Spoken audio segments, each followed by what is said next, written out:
Welcome to 501 Crossroads, your show all about nonprofits and the people that make the mission happen. I'm Marjorie Moore, President and CEO of Mind's Eye, and my personal mission is to make nonprofits stronger by identifying and fixing the rubs that so often come up between people and the mission. My fabulous co-host, the nonprofit ninja Natalie Jablonski, is here. That's right, specializing in helping nonprofits maximize their time, talent, and resources to achieve organizational greatness. Hey, Marjorie. Hey, Natalie. How you doing? I am good. I have been singing all sorts of songs because I'm excited about being here today. Nice. Yeah, well, it's good when you come in happy. Well, it is. You know, I've been singing Life is a Highway. Ooh. Love that song. You know, and when it comes to media, nonprofits are always pedal to the metal when it comes to wanting advertising or publicity, potato, whatever that is, whatever. right? Yeah. All I know is that nonprofits often are on an exposure expressway. They're trying to gain attention for all the work they do, the clients they serve, the mission they strive to achieve in order to connect with the community. Oh, yeah. And you know what? Sometimes I think we forget that media partnership is a two-way street. That's true. You know, to help us navigate this road trip together, we're excited to welcome Elaine McNamara, General Manager of 97.5 The Rock. She's going to help us bridge this gap between what nonprofits want, what media needs, what nonprofits need, how nonprofits can work better together with their local media resources. So thanks, Elaine, for being here. Well, thanks for having me, ladies. This is nice. Why don't you tell us a little bit about yourself? Well, I am the General Manager of 97.5 The Rock. Sometimes I do on-air work as well. I started there as an on-air host. My name is Mama G on the radio, and I did a midday show for several years. And then I became the GM about a year and a half ago, and we are a rock and roll station out of Carlisle, Illinois. And you can pretty much get us throughout the whole Metro East. We are also online and on TuneIn. And so small town station, but we have a big presence in the area. And a big heart for nonprofits. And a big heart. We do have a big heart for nonprofits. You do a lot of work with our local nonprofit community, and that's why you're a great guest to have on today, so that we can kind of figure all this out, because I feel like there's always this struggle between nonprofits who are trying to get out, and they are almost shoving down the throats of the media what they want. But I don't know how often we turn and we ask questions from the media as to what do you want? What makes sense to you? How would you like to be involved? I feel like sometimes we forget about that. Oh, yeah, definitely. Well, it's all about us, right? Well, yeah. we work together with a lot of nonprofits. We like to. You know, there have been years where we sort of were partnered up with maybe one more than others. You know, we would do fundraisers of all types of events, you know, the golf tournaments, what have you, the collections, food collections, toy collections at Christmas, that sort of thing. I think the most successful way to get involved with a media organization is basically the way that Natalie and I got in touch with each other, is through networking. You get out there, you network, that way you're in these groups, you get to tell everyone what you're looking for, Natalie. And when I'm, you know, basically I was there looking for other people, and we just kind of met up, and that's a good way, because that way, face to face, you know what each other is looking for, you know what each other can do, what I can do for you. Right. I find that at our station we get a lot of things in the mail. A lot of nonprofit things are sent to us. They get overlooked because we get so many, and those mailings are expensive on our budget.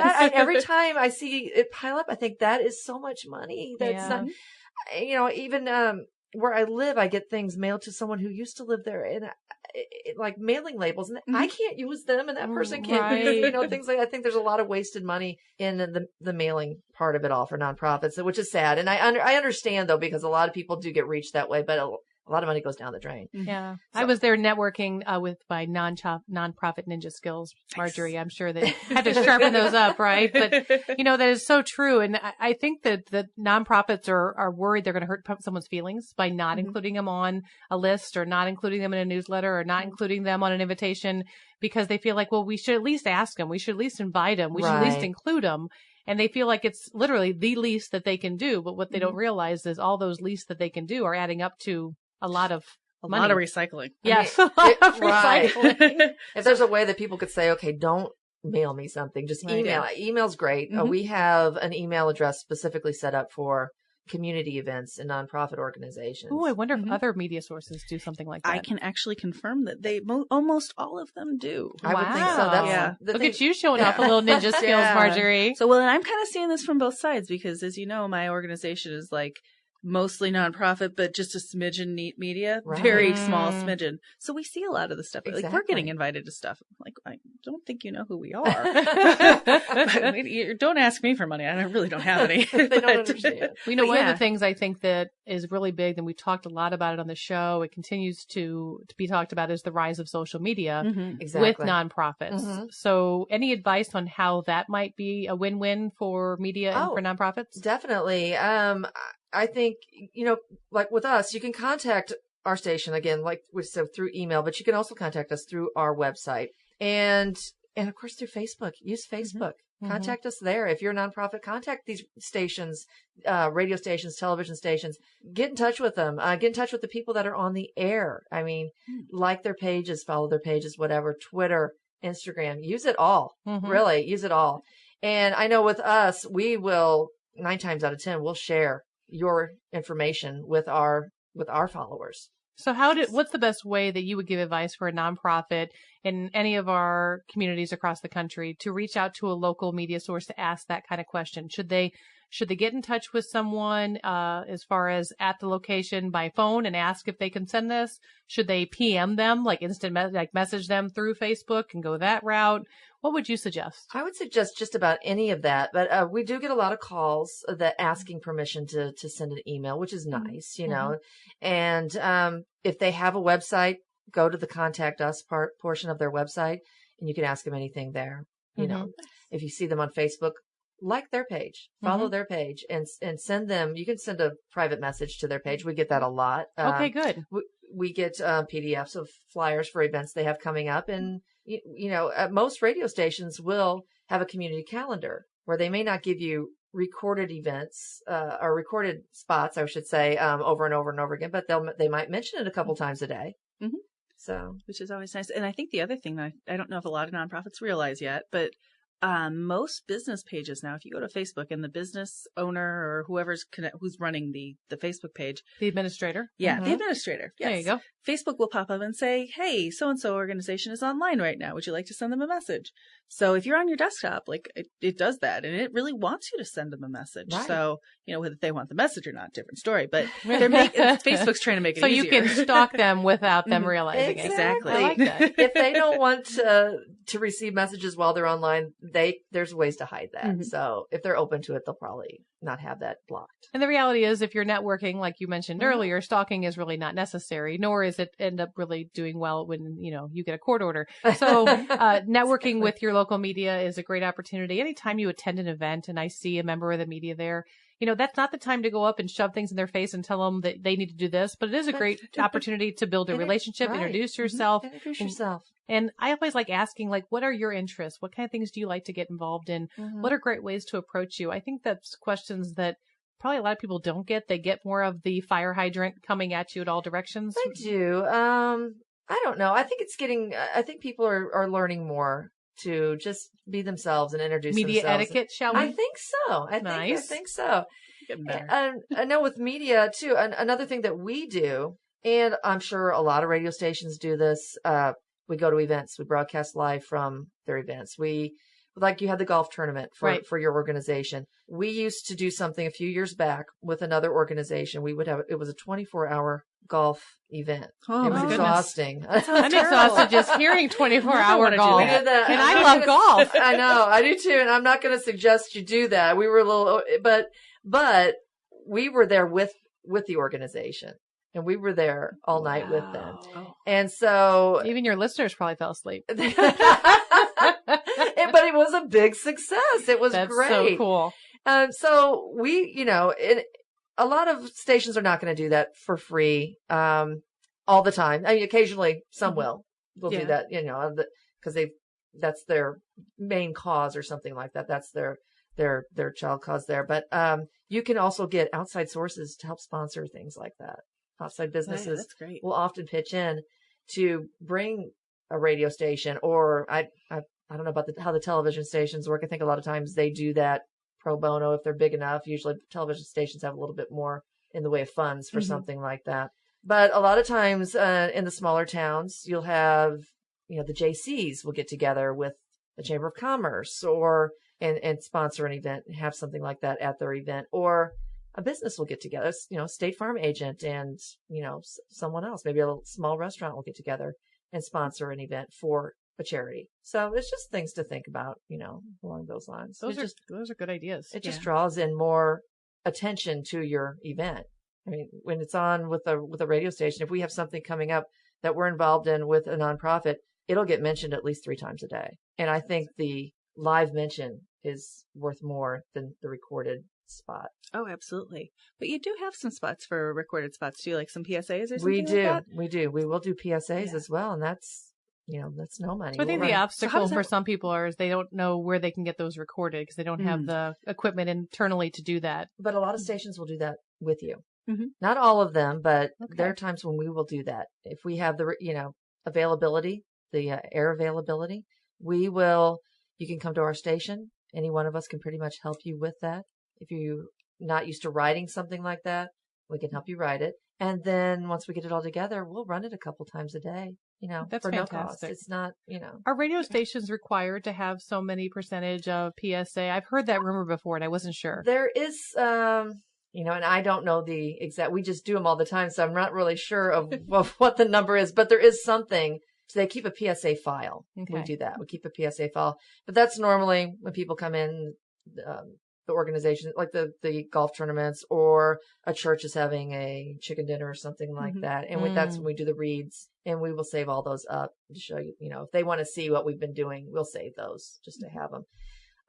They don't have to do the recorded ones, but I guess Marjorie, it's easier for you. You kind of have access to I can recording material. Although I found that a lot of stations will take the recorded ones, but it seems like a whole bunch of ones just want a script too, so that they can do it themselves. So they can do it themselves. Yeah. What do you think is the preferred based on what you've experienced, Marjorie? It's I think more scripts, but. So one of the things that I try to get access to as often as I can is a media guide from here in St. Louis. The Press Association puts it together, and it's not free, but it's a really good resource that actually lays all that out with what stations do PSAs, what format they want, time, because that's huge. Because sometimes you have 30-second spots, sometimes you have 15s. So it gives you an idea of okay, this place actually wants 10. Like they don't want a lot of information. And what is that guide called again? A media guide. So for our audience, they're listening in different areas of the country. Where do you think that they would start to look for something like that? So I would look for your local press association. I know for a long time here in St. Louis, the United Way actually put it together, which I thought was fantastic. But it actually looks to me like maybe they've handed it off to the press association now, because it's actually the same format. So yeah, but it's a really great guide. And, the other way you can find out too is, actually contacting the radio station and saying, hey, what do you need? So the guide is nice for those of us that are introverts that do not want to pick up that phone. I don't know what you're talking about. There are no introverts on this radio station. And we'll take them either way. I would say 90% of the ones that we get are hand, or some sort of flyer or some sort of written, maybe an email. Occasionally we will get something recorded. Yeah. Which is nice. You don't have to do any work. Right. And then there are the national organizations do send out, they still send out the disc to us. Oh, wow. So, wow. Yeah. They still send those out. Yeah. So there is that. What about live interviews? So when there's special things that are going on, maybe it's National Broadcasting Month, or perhaps you're having a special event coming up, or, it's National Mentoring Month, like whatever those different things are. And you want to be able to, it's not necessarily a fundraising thing, like in most events that I think we think of events are, but it's more about brand awareness, client awareness, helping to build your brand, getting to where the people are at. Live interviews, something that are entertained. What type of parameters should nonprofits approach media with? We're pretty loose on that, as we are with most things, as you could tell. But I would say again, contact them, especially your morning shows. They won't have someone on every day, but once in a while they'll have someone come in and say, hey, it's like you said, it's National whatever week, Blood Donors Week, or what, we'll let you come in. A lot of times they'll let you come in and talk. We've had, I know for many years, one of the librarians would come in and talk about like National Book Week or something like that, that sort of thing. And I think radio broadcasters are a lot more open than you might think that they are. They got time to fill. Yeah. It's a time to And fill. they have an audience that's interested in other things that are happening, and it's a good connection. Well, we are a music station, but we do take time for things like that as well. I think it's funny when I hear nonprofits that complain first that they want to get more media exposure. They want to be able to get out to their audience. And then they land a live interview, which everyone's so excited about, right? They're like, oh my gosh, they want me to be there at 5:30 in the morning. And I'm like, okay, you can't have your cake and eat it too. It goes back to the potato. Like, do you want to have the exposure or do you want to go to bed? Like, I want to go to bed. Right. Marjorie, it was kind of rhetorical. Sometimes if that's a recorded show and like, on like a national broadcasting where they do a lot of recorded shows, then you have to be available when they're available. And if they're giving you that time, it's not free. It's not cheap. They're giving you that airtime. You want to be able to make sure that you're meeting them where they need to be met. Yeah, and ungodly early is when people are in their cars. You know what? I do remember I did a 6:15 interview once from my kitchen because of the fact that I was like, I can do it. I can call in, no problem. And I thought I'm doing this interview in my kitchen in my pajamas and my fuzzy slippers. My Minion slippers, actually. Nice. They were very entertained. And then I think I finished and went back to bed. But I listened to it later because it was on their website. And I'm like, oh, I hope I don't sound sleepy. I hope I don't sound sleepy. I was like, oh, look, I sounded so awake. Well, and most stations have, the FCC has a rule that you have to have a certain amount of time on radio and I think on TV that is just community benefit. And like if you're a really great local station that's, already in the community, you're already doing a lot of that, that's no big deal. Right. But a lot of stations around here, especially in the St. Louis and the bigger markets, have a show that's on ungodly early at 6 a.m. on Saturday morning or something like that. And that's where they cycle a lot of nonprofits too. So look to see if your station, any of your stations in town have that. And my experience has been those book up fast. So you're either going to get the spot that somebody just canceled on or the spot 4 months from now. So just be thinking early. So well, it's good if you let them know that if you have a cancellation, that I have canned material ready to go. This is not about a special month or a special event or a special drive. I just would like to be able to talk to people about saving kittens in their community. And it's important to me. And kittens always need to be saved, right? Getting those trees. Right, I know. Take a firefighter resources. And right now, because we are in the St. Louis market, cats are a big topic because we've had the rally cat that's come across. The rally cat. Yes, at the St. Louis Cardinals game. So, yes, we have to save more cats. So save more rally cats, right? But when you have a canned story like that ready to go, that's great. Then they know if someone does cancel, they can pop in and not have to lose that airtime, which is nice. Yeah, and if you build a relationship with the station, they will know that. They will know, we can call so-and-so and get them on here and they'll have something to say. I think there's a conception, a perception. I'm not sure if it's a misperception or if it's spot on. So I'm looking for your opinions. I know mine, but when it comes to working with the media and having them involved in events, meaning as an MC, as an honorary guest, as presenting an award presenter, that elevates the event in some way. And there, it really brings something special to that. I know, Marjorie, you've had some experience in that area. I'm just kind of curious from your two angles. Have you had the chance to do that, Elaine? Have you seen that? What is your perception? I think it does seem to. I get that feeling that it does. Like I don't local know. Maybe celebrities, I'm just full right? of myself, but we love you, Elaine. You know it. I saw the paparazzi outside here trying to get in. I lost my sunglasses too. I was a little nervous, but I'm always shocked when someone does know who I am. But I do love. We just did an event in Carlisle the other night, and we've been promoting it and. As a live, come out and see us because we love meeting people that listen to our station. Right. It's great for us. Marjorie and I love our two fans as well. Well, you should. They're great. He's right over Both there. of our moms. That's right. Yeah, Mike's one of them, right? But he has to listen to us as our sound editor. Oh, get out of here, you guys. But I don't know. I think that there's something to that. I hope there is. Because it seems like we've always gotten good feedback when we're involved in something along those lines. Marjorie, what do you think? I think that it gives your event a little bit more credibility when you've got somebody from your local media there. It's kind of almost that little stamp of approval. I know that whenever I see that, when an event has like 3 or 4 different media sponsors listed, like, okay, well, they're definitely working with some good people. And, sometimes I have no idea what that media sponsorship means. Right. So, but, they have given that stamp of, okay, these stations think that this place is a good place. So, yeah, I think it's something to do with just like a local celebrity status. It's someone that you know and you recognize. And they've decided to spend their time with you. Right. And that's huge. And think about the stations you listen to or the TV stations that you watch. You do get a feeling of, I know this person. Right. You get an attachment to that person. If someone listens to your radio station every day, which a lot of, people say, I listen every day. I listen all the time. They do. They feel like they know you. So if you're going to be there, well, they're going to be there too. And now with even more ways to connect with social media, you're following your favorite individuals and they're posting things that are personal as well as professional, depending on how they like to share. So you know sometimes about their kids and about what's happening in their life. And next thing you know, you run into them at some event and you kind of fan geek out on them a little bit that, oh, their kid just left for college and they just got a new puppy. And they're like, wow, you know a lot. Where's security? I went to a family reunion yesterday in St. Charles and I walked in and my sister said, oh, your cousin's boyfriend knows you. Like, oh, he does. She said, yeah. She said, yeah. He saw you at the milk carton, did he? I was like, really, this is really weird. Apparently I had interviewed him for something nice. a while back, but it was really strange because it was out of context and it was, it's just, but you get the feeling that they know you or you know them from listening to them or watching them.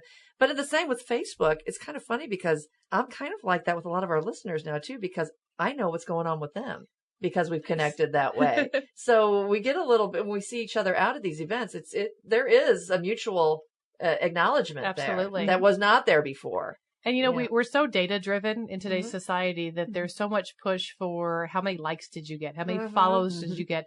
But I have ran into more than once where I will have someone who, in my opinion, I feel like doesn't have time to follow me on Facebook, if you will, in air quotes. And they'll say, oh my gosh, I love your posts. I love seeing everything that's happening. And I think, you haven't liked a single item. You haven't commented on a single item, but yet they're following you. Right. And so I always say, don't underestimate that power, right? Because see, I can't even talk.